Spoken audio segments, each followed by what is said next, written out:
First lecture में हम लोगों ने लाइन की रिप्रेजेंटेशन देखी थी कि एक लाइन को अगर हम लोगों ने बनाना हो तो उसमें किस तरह से हमारा स्लोप, इंटरसेप्ट, बाकी तमाम चीज़ें जो हैं वो इन्वॉल्व होती हैं, ठीक है। तो उसमें हमने देखा था कि हमारे पास अगर तो कोई क्लासिफिकेशन का टास्क होता था, तो क्लासिफिकेशन का टास्क होता था तो वहाँ पर हमारी डिस्क्रीट वैल्यू थी, और जो हमारे पास रिग्रेशन का टास्क था, ठीक है, वहाँ पर बेसिकली क्या था, हमारे पास रियल वैल्यू थी, हमारे पास कंटिन्यूस वैल्यूज एग्जिस्ट करती थी।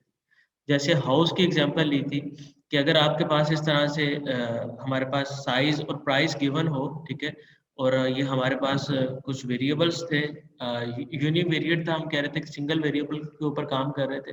कुछ इसमें से हमारे पास डिपेंडेंट वेरिएबल किसी को कह रहे थे और किसी को हम लोग इंडिपेंडेंट वेरिएबल कह रहे थे, ठीक है। तो यहाँ पर आप लोगों को प्राइस और साइज में डिपेंडेंट और इंडिपेंडेंट वेरिएबल हमारे कौन कौन से हैं?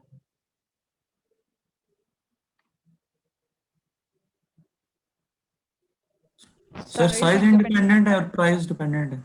जी, तो साइज जो है हमारे पास वो एक इंडिपेंडेंट वेरिएबल है, और जो हमारी प्राइस है वो हमारा डिपेंड कर रही है हमारे साइज के फीचर्स पे, ठीक है। तो फिर हमने कहा था कि हमारे पास ये जो लाइन है बेसिकली वो रिलेशनशिप बता रही होती है कि इन दोनों के दरमियान में कितना स्ट्रॉन्ग रिलेशनशिप एग्जिस्ट कर रहा है, ठीक है। तो वो लाइन के थ्रू हम लोग उसको प्रेडिक्ट कर रहे हैं। तो हमारे पास ये फीचर्स एग्जिस्ट कर रहे हैं, साइज इन फीट और प्राइस, ठीक है, उनके डिफरेंट वैल्यूज एग्जिस्ट कर रही है जैसे कि डाटा सेट में होती है। यहाँ पर ये नोटेशंस आप लोगों को बताई गई है कि अगर हम लोग नंबर ऑफ ट्रेनिंग एग्जांपल्स की बात करें कि टोटल सैंपल्स में हमारे डेटा सेट में total number of training examples कितनी है, उनको हम लोग m के साथ डिनोट करते हैं, जैसे आप लोगों को यहाँ पर शो हो रहा है, ठीक है। अगर हम लोग m को लिख रहे हैं कि m वाले फिगर को अगर हम लोग यूज कर रहे हैं तो इसका मतलब है हम बता रहे हैं कि हमारे डेटा सेट में total number of training examples कितनी है, ठीक है। इसी तरह से x जो है हमारे पास इनपुट वेरिएबल्स हैं जिनको हम लोग फीचर्स भी कहते हैं, ठीक है, अगर हम लोग कॉलम वाइज हमारे पास डाटा एग्जिस्ट कर रहा हो। y जो है हमारे पास आउटपुट वेरिएबल है, ठीक है, जिसको हम लोग टारगेट वेरिएबल भी कहते हैं, जिसको हम लोग टारगेट कर रहे होते हैं, जो हमें रिक्वायर्ड होता है, ठीक है। तो इसी तरह से हाँ हमारे पास ये डिफरेंट नोटेशंस हैं किसी भी एक डेटा सेट।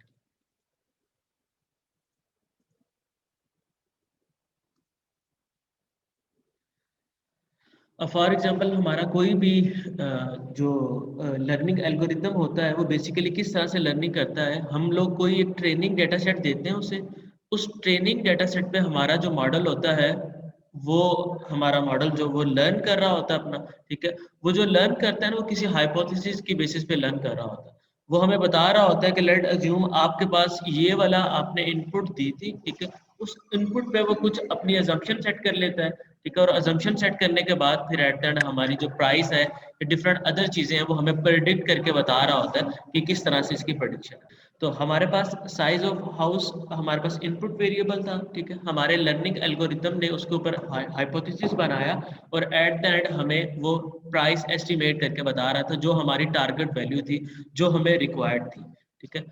और इसी तरह से अगर मैं इसको रिप्रेजेंट करना चाहूँ हमारी लाइन के केस में, तो हम लोग इस हाइपोथेसिस को थीटा 0 प्लस थीटा 1 एक्स के इक्वल करते हैं, ठीक है।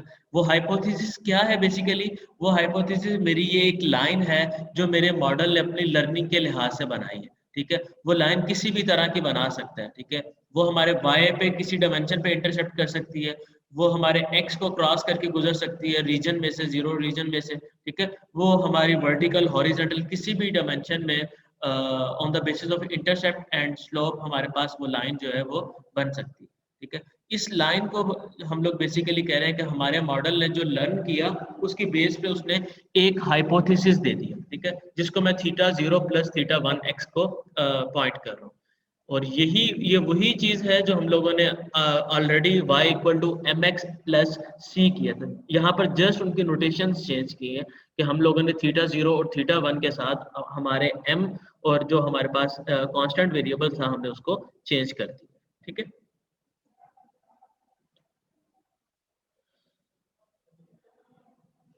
ओके, सेम इस तरह से ये जो हमारे पास थीटा 0 है हम लोग इसको इंटरसेप्ट कह रहे हैं या हम लोग इसको कांस्टेंट भी कह सकते हैं, ठीक है। और जो हमारे पास थीटा 1 है इसको हम लोग स्लोप कह रहे हैं, ठीक है, इसको हम लोग कॉफिशिएंट भी कह सकते हैं। थीटा 0 और थीटा 1 जो है हमारे ये डिफरेंट कॉफिशिएंट है। अगर मैं इंटरसेप्ट की वैल्यू को बढ़ाता हूँ तो मेरी लाइन किस डायमेंशन में बढ़ेगी बच्चों, अगर मैं इंटरसेप्ट की वैल्यू को बढ़ाता हूँ? जी, कोई आंसर करेगा?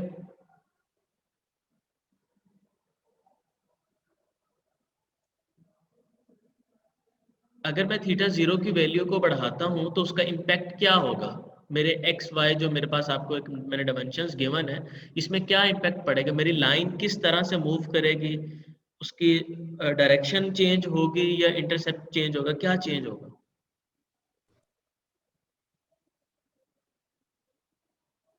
आशिर बच्चे आप बताएं। सर एंगल चेंज हो जाएगा ना, थीटा जो है। थीटा चेंज हो जाएगा इंटरसेप्ट के साथ। Yes sir. जी एनीवन एल्स, हमारा थीटा चेंज होगा या हमारा इंटरसेप्ट चेंज होगा? इंटरसेप्ट चेंज होगा। तो इंटरसेप्ट चेंज होगा तो सर थीटा भी चेंज हो जाएगा। इंटरसेप्ट चेंज होगा तो थीटा भी चेंज हो जाएगा। एक्चुअल में हमारे पास क्या हो रहा होगा, हमारे ये जो डायमेंशन है एक्स और वाई, वो हमारा इंटरसेप्ट कर रहा होगा किसी एक लाइन पे, ठीक है, वो किसी एक डायमेंशन पे। वो डायमेंशन कौन सी होगी, मेरी वाई डायमेंशन पे, ठीक है, वो इस डायमेंशन पे किसी एक पॉइंट पे इंटरसेप्ट कर रहा होगा।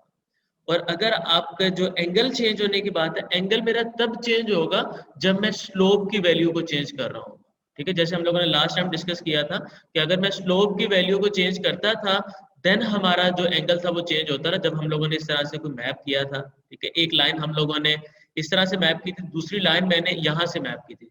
मैंने आपको बताया था कि अगर मैं y equal to M X plus C करता हूँ, ठीक है, तो हमारे पास लाइन 1 के लिए भी जो था mx था और लाइन 2 के लिए भी mx था। लेकिन उसमें क्या था, हमारे पास c की जगह पे वो 0 ऐड हो रहा था, लेकिन हमारे पास यहाँ पर क्या था कि वो c की जगह जो थी वो 0 की बजाय हमारे पास c की वैल्यू में 2 ऐड हो रहा था कि x की एक वैल्यू के लिए, ठीक है, y जो था उससे डबल जंप कर रहा था। या अगर आप लोग रीजन में देखें, और रीजन में देखें तो क्या है, अगर x की वैल्यू मेरी 0 है, ठीक है, तो y की वैल्यू कहाँ से शुरू हो रही है, हमारे पास 2 से शुरू हो रही है। तो मैं ये बता रहा था कि ये हमारे पास रेट ऑफ चेंज था कि हमारे पास y की वैल्यू पर कितना इम्पैक्ट होता है x की वैल्यू के चेंज होने से, रेट ऑफ चेंज था, ठीक है। तो जब मैं अपने थीटा 0 को चेंज कर रहा हूँ तो ये बेसिकली मेरे पास ये जो मेरी डायमेंशन है y वाली, वो यहाँ पर किसी लाइन पे इंटरसेप्ट कर रहा होगा ऑन हमारी y डायमेंशन में, किसी भी एक जगह पर कट कर रहा होगा मेरे y डायमेंशन को। और जब मैं अपने स्लोप को चेंज करूंगा, ठीक है, जब मैं अपने कोफिशिएंट को चेंज करूंगा तो वो हमारे एंगल को चेंज कर रहा होगा, ठीक है। वो जो मैंने आपको बताया था कि हमारे पास tan थीटा का जो एंगल था शुरू में, जब y इक्वल टू एक्स होता है तो हमारे पास tan थीटा की वैल्यू क्या होती है जब y इक्वल टू एक्स होता है, 45। हमारे पास एंगल जो था वो 45 का था और tan ऑफ 45 जो था वो 1 था, ठीक है। जिसकी वजह से मैं कह रहा था कि हम लोग इसको tan थीटा भी लिख सकते हैं और 1 भी लिख सकते हैं, और साइंटिफिकली वैसे हम लोग मैथमेटिकल नोटेशन में उसको mx लिख रहे थे। Got it? तो यहाँ पर वही चीज डिस्क्राइब की गई है कि y equal to M X plus C को ही हम लोगों ने थीटा 0 और थीटा 1 के डिफरेंट नोटेशंस में मूव कर दिया। ओके, जो हम लोगों ने ये हाइपोथेसिस दिया है ना कि हमारे पास थीटा 0 और थीटा 1 एक्स जो है, हमारा लाइन जो बन रही होगी वो इसी लिहाज से बन रही होगी, तो हम लोग थीटा 0 और थीटा 1 को किस लिहाज से चूज करेंगे, हमें कैसे पता चलेगा उनकी वैल्यूज कौन सी वाली ज्यादा एफिशिएंट है, ठीक है, कि कौन सी वाली हमारी वैल्यूज सही बन रही है या गलत बन रही है, ठीक है। उस चीज को आइडेंटिफाई करने के लिए हमारे पास कॉस्ट फंक्शन होते हैं, ठीक है। हम लोग इसको कॉस्ट फंक्शन भी कहते हैं, लॉस फंक्शन भी कहते हैं, एरर रेट भी कहते हैं, ठीक है, कि जो मैंने एक लाइन बनाई है, ठीक है, वो कितनी एक्यूरेट है, ठीक है। उस चीज को हम लोग बेसिकली बता रहे होते हैं कि ये हमारे पास जो हमें रिक्वायर्ड थी और जो मैंने प्रेडिक्ट की उनके दरमियान में कितना गैप आ रहा है, कितना एरर आ रहा है, ठीक है, उसको हम लोग सर अगर वैल्यूएशन सही होगी ना, हमारे सही एल्गोरिदम मॉडल अच्छा होगा, तो लॉस फंक्शन की वैल्यू जो है ना हमारी कम होगी। लेकिन अगर प्रेडिक्शंस हमारी ठीक ना हुई तो लॉस फंक्शन की वैल्यूज बहुत ज़्यादा होंगी। ठीक है। तो बच्चे जैसे आपका एरर रेट नहीं होता, ये बेसिकली हमारा वही चीज होती है कि जो मैंने प्रेडिक्ट करना था, ठीक है, प्रेडिक्शन के टाइम पे जो वो मुझे वैल्यू दे रहा है, वो हम बेसिकली चेक करते हैं उसमें कितना एरर है। अगर तो उसमें एरर ज्यादा होगा तो जाहिर बात है हमारा जो लॉस की वैल्यू होगी वो बहुत ज्यादा होगी, ठीक है। और अगर उसमें एरर कम होगा तो हमारे जो लॉस फंक्शन की वैल्यू है वो कम होगी, ठीक है। ये हमारे पास एक एवेल्युएशन मेजर है जिसकी बेस पे मैं एवेल्युएट करता हूँ कि लेट अज्यूम अगर मैं इस तरह से डिफरेंट लाइन बनाता हूँ कि हमारी लाइन इस तरह से भी बन सकती है, लाइन हमारी इस तरह से भी बन सकती है, ठीक है। डिफरेंट हमारे पास लाइंस हैं, ऑन द बेसिस ऑफ हमारे पास ये लाइंस जो हैं हमने थीटा की वैल्यू को चेंज करके बनाई है, ठीक है। हमारे पास थीटा 0 था और थीटा 1 था। मैंने आपको बताया था x जो था वो मेरे पास इनपुट वेरिएबल था, y जो था वो मेरा टारगेट वेरिएबल था जो मुझे रिक्वायर्ड था। तो हम x और y तो मुझे गिवन थे, तो जस्ट थीटा 0 और थीटा 1 की जो वैल्यूज थी हमें वो गिवन नहीं थी। हम लोगों ने थीटा 0 और थीटा 1 की जो वैल्यू है बेसिकली हम लोगों ने उन्हीं वैल्यूज को आइडेंटिफाई करना है, उन्हीं वैल्यूज को चेंज करके हम लोगों ने ये डिफरेंट लाइंस जो हैं वो मैप करवानी। और हम एट द एंड चेक कर रहे होंगे कि ये जो हमारा एल्गोरिदम ने ये जो लाइंस बनाई है ये कितना एक्यूरेटली मेरे उस डाटा को प्रेडिक्ट कर रही है। अगर तो हमारे उस सारे के सारे डाटा को एक्यूरेटली प्रेडिक्ट कर रहे होंगे तो जो मेरा कॉस्ट फंक्शन होगा या लॉस फंक्शन होगा उसकी वैल्यू क्या होगी, अगर एक्यूरेटली प्रेडिक्ट कर रहे हैं तो वैल्यू कम होगी। अगर एक्यूरेटली 100% एक्यूरेटली कर रहे हैं तो 0 होगी हमारी वैल्यू, ठीक है। और अगर उसमें एरर ज्यादा है कि हमारी लाइन इस तरह से वो बना रहा है लेकिन एक्चुअल में बननी किसी और डायरेक्शन में चाहिए थी, इस तरह से बननी थी या इस तरह से जानी थी, तो उसमें एरर हमारा ज्यादा होगा, ठीक है। तो ये हमारा लॉस फंक्शन बताता है कि जो तुमने लाइन बनाई है उसमें कितना एरर है, ठीक है। और हमारा जी बच्चा सर मतलब हर तरह की लाइन से हमें कैसे पता चला कि हमने किस लाइन पे कौन सा लॉस फंक्शन यूज करना है? अभी बेसिकली करंट टाइम पे हम लोग जैसे आप एवेल्युएशन मेजर नहीं यूज करते कि मैंने कोई एक प्रेडिक्शन दी और मैं एक्यूरेसी का एवेल्युएशन मेजर को यूज कर रहा हूँ, उसकी बेस पे मैं एट द एंड बता देता हूँ। इसी तरह से फॉर द टाइम बीइंग हम लोग जो है स्क्वेयर्ड एरर जो हमारे पास मीन स्क्वेयर्ड एरर होता है हम लोग उसी की बेस पे अपने डाटा को एनालिसिस कर रहे होंगे। इसके बाद आगे भी हमारे पास डिफरेंट लॉस फंक्शंस आ जाते हैं, एब्सोल्यूट आ जाता है कि आपका डाटा में आउटलायर्स हैं या नहीं, उसके लिहाज से डिफरेंट अदर वैल्यूएशन मेजर्स भी अदर हमारे पास लॉस फंक्शन और कॉस्ट फंक्शन भी आ जाते हैं। फॉर द टाइम भी हम लोग जस्ट अभी स्क्वेयर्ड एरर जो हमारे पास मीन स्क्वेयर्ड एरर होता है हम लोग जस्ट उसकी बेस पे हम लोग आइडेंटिफाई कर रहे होंगे मेरी ये जो लाइन बन रही है उसमें कितना एरर है, ठीक है।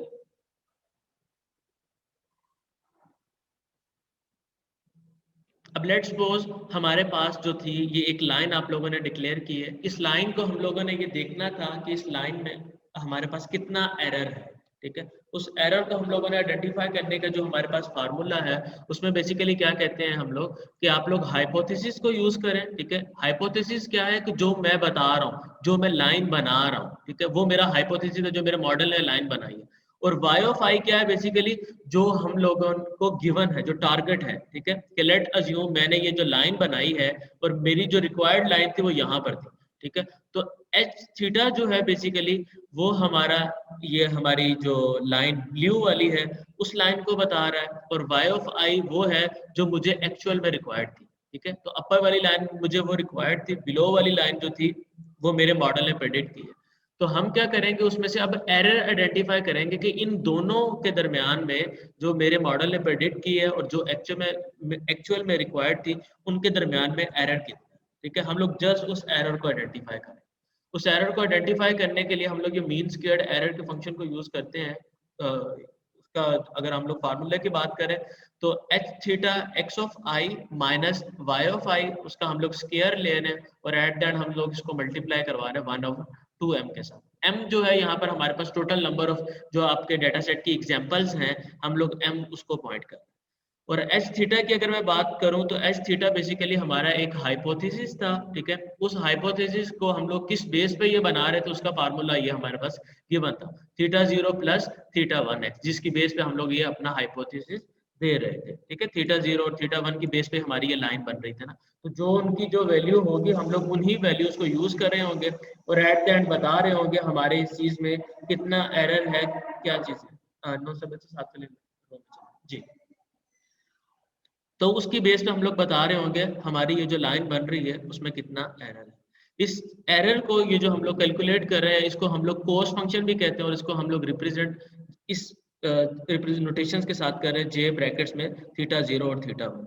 थीटा 0 और थीटा 1 क्या है बेसिकली हमारे पैरामीटर्स हैं जिनको हमने इस कॉस्ट फंक्शन में इस लॉस फंक्शन में चेंज करके डिफरेंट अपने जो हमारे पास लाइंस हैं हमने वो बनानी।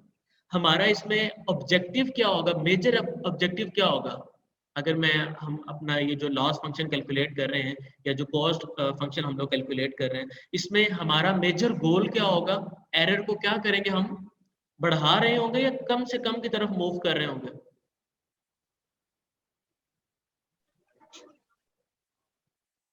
हमारा ऑब्जेक्टिव क्या होगा, गोल क्या होगा एरर के कॉन्टेक्स्ट में?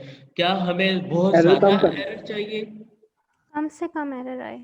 हाँ, हमारा मेजर गोल ये होगा, हमारा मेजर ऑब्जेक्टिव ये होगा कि जो मैं प्रेडिक्शन दे रहा हूँ उसमें हमारा एरर कम से कम आ रहा हो, ठीक है। तो इसको हम लोग इस चीज़ को, ये जो हमारा गोल है, इसको हम लोग ऑब्जेक्टिव फंक्शन भी कहते हैं कि हमें ये रिक्वायर्ड, हमारा ऑब्जेक्टिव ये है कि ये जो मेरा लाइन जो मैं प्रेडिक्ट करके बता रहा हूँ उसके दरमियान में जो एरर हो वो मिनिमाइज हो, ठीक है। जितना कम से कम एरर होगा मेरी लाइन की जो प्रेडिक्शन है वो उतनी ज़्यादा अच्छी होगी, ठीक है। उसी के बेस पे मैं बता रहा हूँ कि ये जो मेरी लाइन है वो ज़्यादा अच्छे से हमारे पूरे के पूरे डाटा को क्लासीफाई कर रही है, ठीक है। अब जैसे हमारे पास यहाँ पे आपको कॉस्ट फंक्शन बताया गया है और गोल अगेन वही है कि मिनिमाइज करना हमारे कॉस्ट की जो θ0 और θ1 की वैल्यूज हैं उनको कम से कम हम लोगों ने करना, ये हमारा गोल है। अब लेट्स सपोज मैं आपको यहाँ पे ये गिवन जो है, ठीक है, हमारे पास ये वाले पॉइंट्स थे जिनको मैंने आइडेंटिफाई करना था। मेरे मॉडल ने जो प्रेडिक्ट किए वो भी एग्जैक्टली इन्हीं पॉइंट के ऊपर वो लाइन हमारी बन रही थी, ठीक है, जैसे आप लोगों को यहाँ पे शो हो रहा है। जो मेरा हाइपोथेसिस था, ठीक है, वो एग्जैक्टली मैप कर रहा था मेरे equal to y of i के, कि जो मुझे रिक्वायर्ड था, जो मेरा टारगेट था, एग्जैक्ट उसके ऊपर मैप कर रहा था, ठीक है। तो अगर एग्जैक्ट उसके ऊपर मैप कर रहा था और अगर मैं उस मिनिमाइजेशन उस कॉस्ट फंक्शन में, उस लॉस फंक्शन में अगर मैं अपनी वैल्यूज को पुट करके देखूं हाइपोथेसिस की, तो एट द एंड जो मुझे रिजल्ट मिल रहा होगा कॉस्ट फंक्शन का वो 0 मिल रहा होगा। 0 क्यों मिल रहा है? क्योंकि जो इसमें हमारा एरर रेट है वो 0 है। जो मुझे एक्चुअल में रिक्वायर्ड था और जो मेरे मॉडल ने प्रेडिक्ट किया दोनों इक्वल हैं, सेम है, तो इसलिए हमारा जो एरर रेट होगा वो 0 होगा। और अगर लेट्स सपोज ये लाइन अप साइड पे मूव करती है या बिलो किसी और डायरेक्शन में मूव करती है तो हमारा ये जो एरर होगा वो उतना ही ज्यादा, ठीक है। यहाँ तक आप लोगों को समझ आ गई है?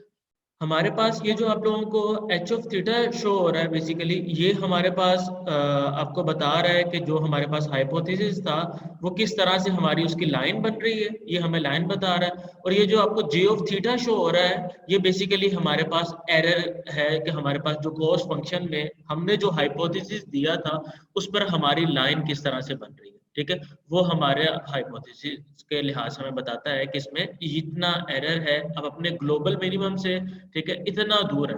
फॉर एग्जांपल अगर मैं जे ऑफ थीटा की बात करता हूँ तो जे ऑफ थीटा जो है बेसिकली हमारे पास कॉस्ट फंक्शन है, ठीक है, जो मुझे बता रहा था कि ये जो आपने हाइपोथेसिस दिया है वो कितना अच्छा है या कितना बुरा है। हमारा इसमें गोल क्या होता है कि हमने मिनिमम पॉइंट आइडेंटिफाई करना होता है कि जहां पर मेरा कॉस्ट फंक्शन या मेरा लॉस फंक्शन की जो वैल्यू है जहां पर वो मिनिमम आ रही होगी हमने उसको आइडेंटिफाई करना, ठीक है।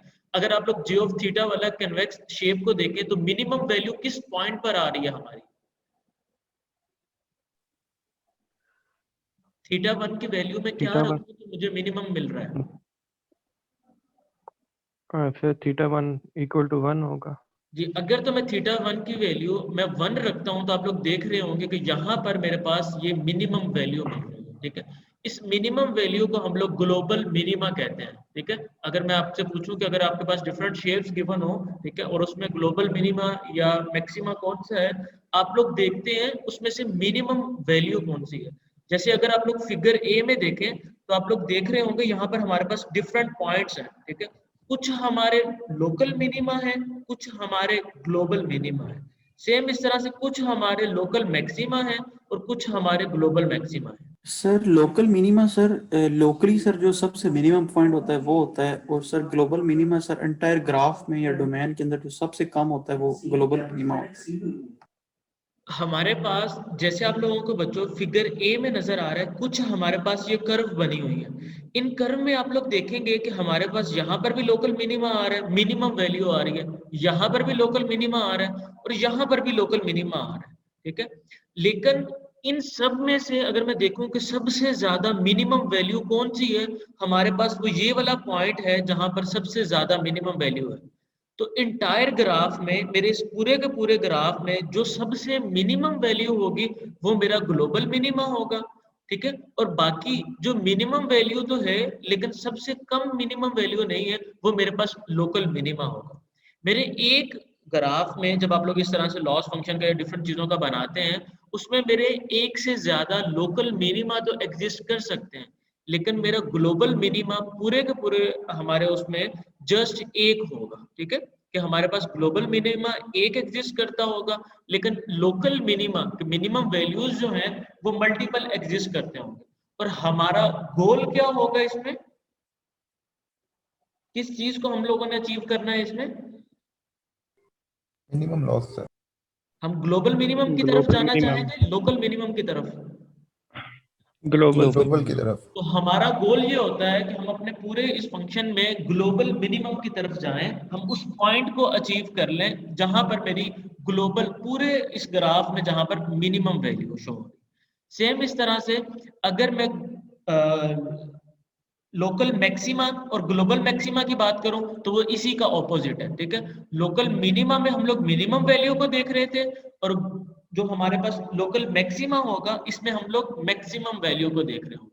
अगेन, अगर मेरे पास कोई मैक्सिमाइजेशन प्रॉब्लम है, उसमें एक से ज्यादा लोकल मैक्सिमा तो एग्जिस्ट कर सकते हैं, लेकिन अगर मैं ग्लोबल मैक्सिमा की बात करूं तो वो हमारे पास जस्ट एक होगा जो हमें रिक्वायर्ड है। ठीक है, जैसे आपको यहाँ पर शो हो रहा है पूरे ग्राफ में ग्लोबल मैक्सिमा हमारे पास ये है, और मिनिमा की बात करूं तो इस तरह से लोकल मैक्सिमा की बात करूं तो मल्टीपल यहाँ पर एग्जिस्ट कर। ठीक है, सेम इस तरह से आप लोगों को ग्राफ बी में शो हो रहा है कि हमारे पास लोकल मिनिमा भी शो हो रहा है आप लोगों को, और ग्लोबल मिनिमा भी शो हो रहा है, और उसी तरह से आप लोगों को लोकल मैक्सिमा भी आप लोगों को यहाँ पर शो हो रहा है। अब फॉर एग्जांपल जैसे आप लोगों को यहाँ पर शो हो रहा है कि हमारे पास डिफरेंट पॉइंट्स थे, उन पॉइंट्स में से हम लोगों ने वो एक लाइन आइडेंटिफाई करनी थी। ठीक है, जहाँ पर हमारा डाटा जो है वो अच्छे से डिस्ट्रीब्यूट हो रहा हो, क्लासीफाई हो रहा हो। ठीक है, तो हमारे उस लाइन के लिहाज से कुछ डिफरेंट हमारा कोस फंक्शन बनता है। ठीक है, क्या जैसे आप लोगों को ये शेप शो हो रही है, अगर मैं यहाँ पर आप लोगों को पॉइंट करके बताऊं, ये जो हमारी शेप शो हो रही है ना बच्चों, ये हमारी कन्वेक्स टाइप शेप है। ठीक है, अगर तो मेरा जो कॉस फंक्शन है उसका अगर ग्राफ इस कन्वेक्स टाइप का बन रहा होगा तो मेरे लिए मिनिमाइजेशन जो जहां पर हमारी मिनिमम वैल्यू आ रही है उसको आइडेंटिफाई करना मेरे लिए आसान हो जाता है। ठीक है, और अगर मेरे पास मेरा जो ग्राफ बन रहा है वो कन्वेक्स टाइप का ना बन रहा हो, ये जो पैरा इस शेप में बन रहा है ना, इस शेप को हम लोग कन्वेक्स शेप कहते हैं कि कन्वेक्स शेप में हमारे पास ये ग्राफ बन रहा है। और अगर मेरा ग्राफ कोई इस तरह से लाइन बन रही होती, ठीक है, उसमें से मिनिमाइजेशन मतलब चीज को आइडेंटिफाई करना मेरे लिए बड़ा मुश्किल है। इस तरह से कोई वर्टिकल लाइन बन रही होती है, मेरे लिए मिनिमाइजेशन उस मिनिमम पॉइंट को आइडेंटिफाई करना बड़ा मुश्किल है। ठीक है, तो हमारी कोशिश होती है हमारे जो कोस फंक्शन का वो जो ग्राफ बने वो इस तरह से हमारे पास कन्वेक्स शेप में बने, और जब वो उस कन्वेक्स शेप में बनता है तो हमारे लिए आसानी है कि हम जस्ट हमारा गोल होता है उस मिनिमम पॉइंट को आइडेंटिफाई करना जहां पर हमारी मिनिमम वैल्यू आ रही है। और ये कन्वेक्स शेप बनाने के लिए ही हम लोग अपने हाइपोथेसिस के स्क्वायर लेते हैं। जैसे आप लोगों ने फार्मूले में देखा था कि हम लोग क्या ले रहे थे, अपने हाइपोथेसिस माइनस जो एक्चुअल में उसका लेबल है और उसका हम लोग स्क्वायर लेते थे।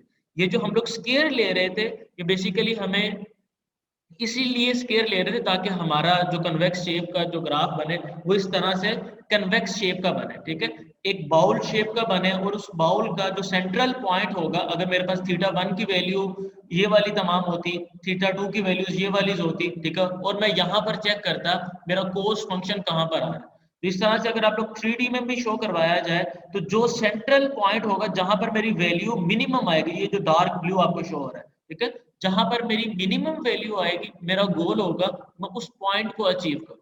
फॉर एग्जांपल अगर मैं आपको यहाँ पर शो करवाऊं कि मेरे पास ये डिफरेंट लाइंस मैप हो रही थी, ठीक है, जैसे एक हमने ये लाइन बनाई, ठीक है, इसके अगेंस्ट में हमारा जो कोस फंक्शन था वो हमें बता रहा था कि तुम्हारा एरर जो है वो इस पॉइंट तक आ रहा है। ठीक है, अब हमने क्या करना है, डिफरेंट लाइन की जो हम लोग मैप करवा रहे हैं उनको चेंज करना है, वैल्यूज को चेंज करके अपने इस जो मेरे पास ग्लोबल मिनिमम सॉल्यूशन है मैंने उसकी तरफ मूव करवाना होता है। ठीक है, जैसे अभी हम लोग यहाँ पर, इसका मतलब है अभी हमारा एरर रेट जो है वो ज्यादा है। ठीक है, हमने अपने थीटास की वैल्यूज को चेंज करना है और चेंज करके हमने इस सेंट्रल पॉइंट तक पहुंचना है जो कि हमें रिक्वायर्ड है।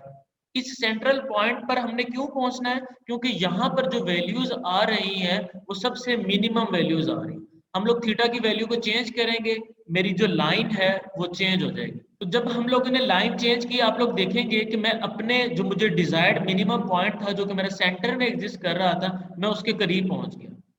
इसी तरह से मैंने अगेन लाइन चेंज की, आप लोग देख रहे हैं कि मैं मिनिमम से कभी करीब आ रहा हूँ, कभी दूर जा रहा हूँ, और करते करते हम लोग इस पॉइंट पर पहुंच गए, ठीक है, जहां पर हमारे पास ये एरर आ रहा है, ठीक है। तो हमारी ये कोशिश होती है जहां पर मिनिमम पॉइंट बने, जहां पर मेरा जो डेटा है वो सही तरह से डिस्ट्रीब्यूट हो रहा हो, सही तरह से उन तमाम चीजों को मैं गेट कर रहा हूँ, तो वो लाइन बनानी होती है।